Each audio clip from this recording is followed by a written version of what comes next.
This fully loaded 54-footer, which is being recovered by Ryan's Towing of Haines City, is pretty typical of the jobs that we have to face, in that it's lying flat down on the road and is going to need something other than straightforward winching.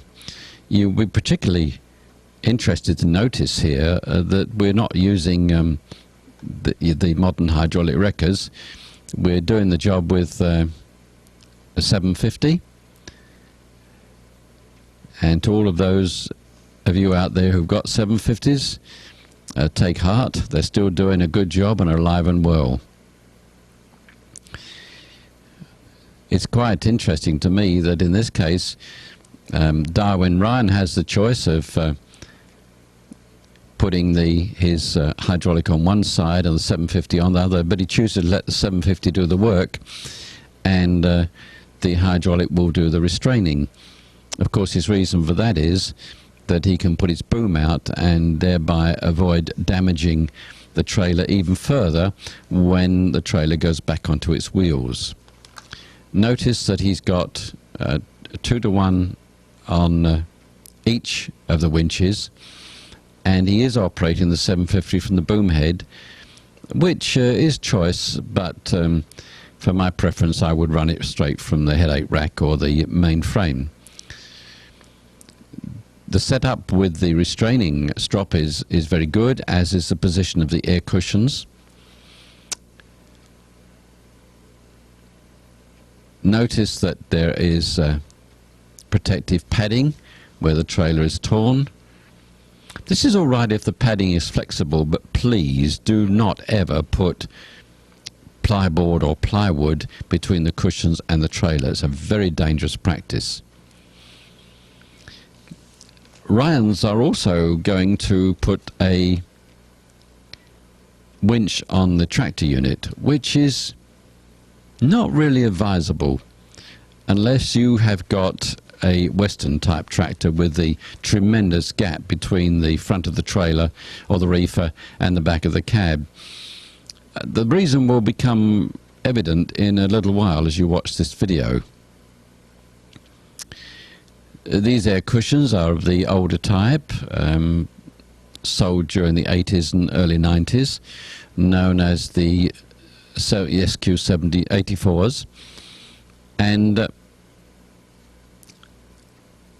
were designed to do a job just such as this.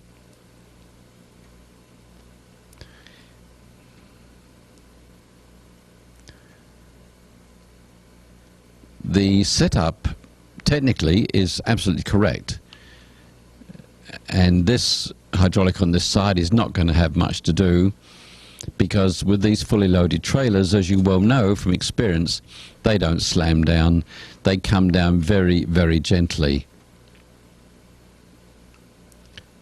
In fact, sometimes you have to winch the darn things down so that their tires will sit on the road, and even then they don't look as though they are very safe. Notice that the boss of Ryan's is coordinating the two trucks, one on the far side, one on this side. That's exactly the right way to do it, no question about it. The only criticism I would have is that you've got to be very careful with this chain on the chassis of the tractor unit. It's possible to twist chassis doing this,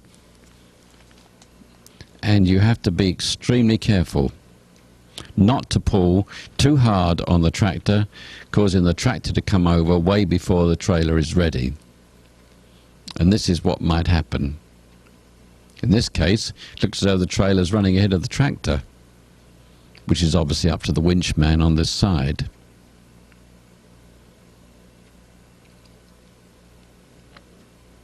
Incidentally, if any of you are using video to video your heavy recovery jobs, make sure that you've got your video set to what they call SP mode, standard play.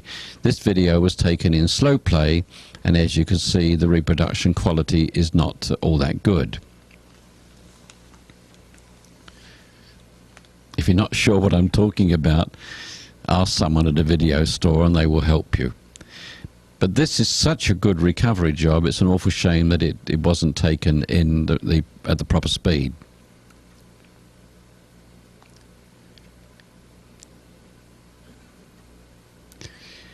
It's very pleasing to see someone taking such care as he is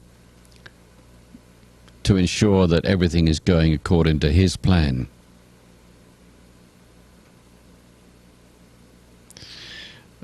I would imagine the cushions have long since stopped doing any good, and the whole thing now relies entirely on the wrecker. Now there's the problem. You see the angle of the trailer and the angle of the tractor.